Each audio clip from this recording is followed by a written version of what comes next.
It is abnormal molecular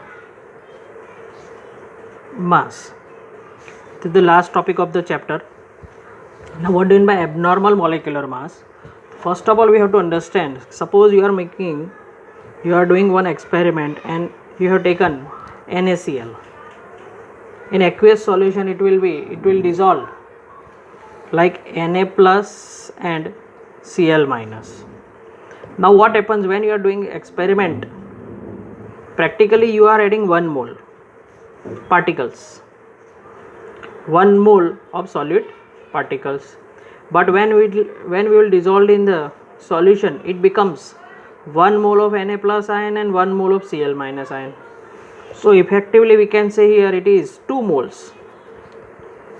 Number of particle is 2 mole. Here number of particle is 1 mole.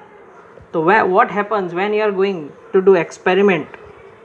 When you are doing experiment, you consider it is 1 mole, but when it is dissolved in the solution, it becomes 2 moles. And we are discussing colligative properties. Now, what do you mean by colligative properties? The colligative property, that means it depends on the number of solute particles.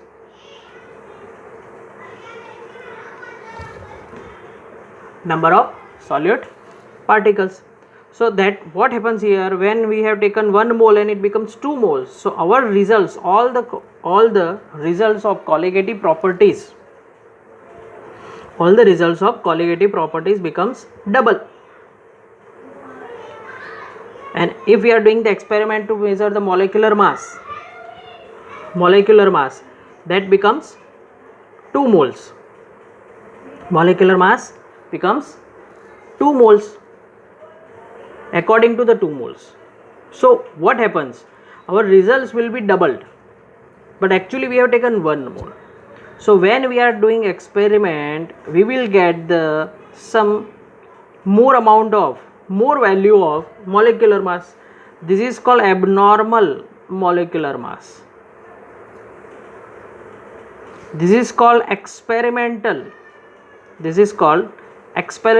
molecular mass. And this one we know that it is calculated, or we can say it is theoretical value, theoretical molecular mass or normal molecular mass. That is according to, we know that Na is equal to 23, Cl is 35.5. So how much? 58.5 is the weight of the NaCl. So this is called the molecular mass.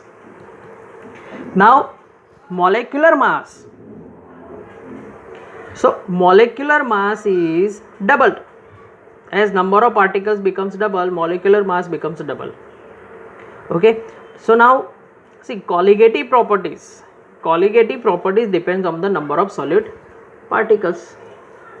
Okay. So now according to, see, now last time we have discussed about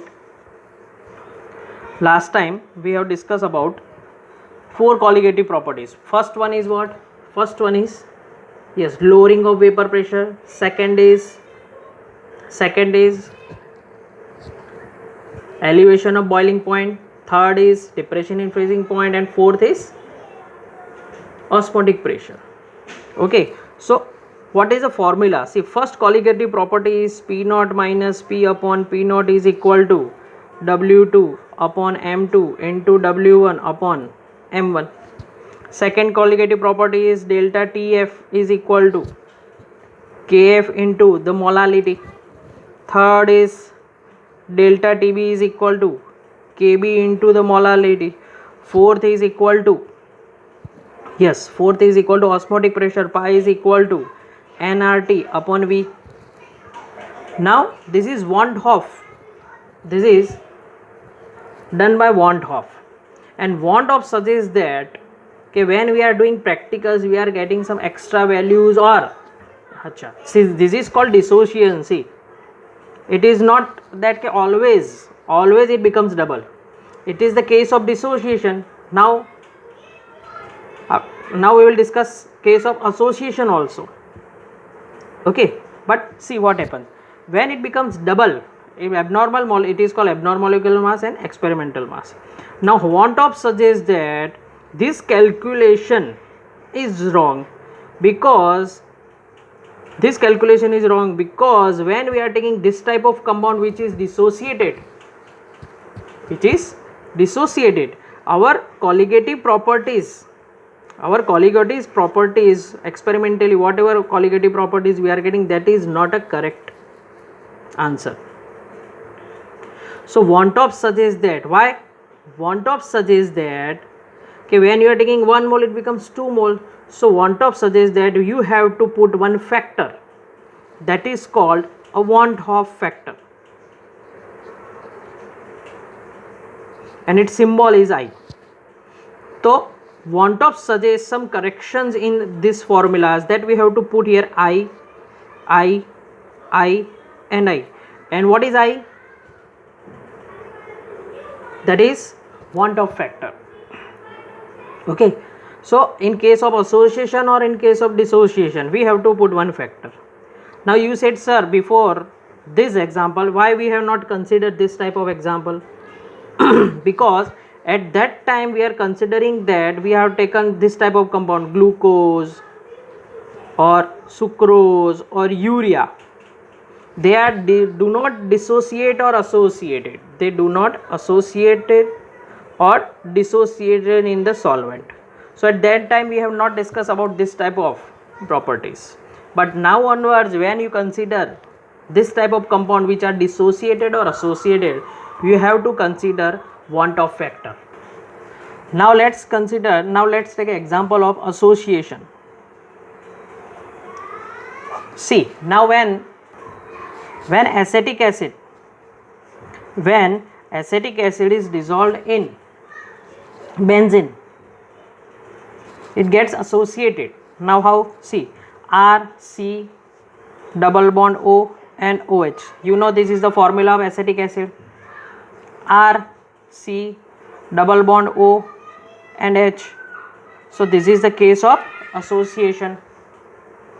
So now what happens? When we will take, that means suppose when we have taken 2 moles of association, 2 moles of acetic acid, after association it becomes A2. So this is 1 mole. In that case what happens? See, in that case what happens? If we are taking A2, it becomes 2A. It is only for example. Okay, so that means in this case what happens? 2A becomes A2, so we can say it becomes a dimer. It is the dimer. See, this is one acetic acid, sorry, from here, and this is second acetic acid. So this is called dimer. It can form trimer also, tetramer also, or polymer also. But what we want to understand, that they become associated. So when we have taken 2 moles, it becomes 1 mole. So number of solute particles decreases. So it will affect the colligative properties also, as I have explained.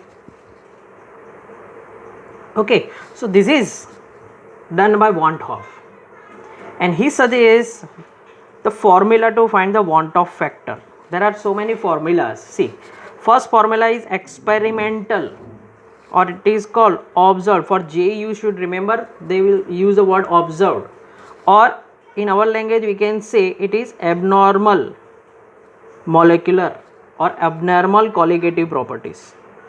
Abnormal colligative, yes,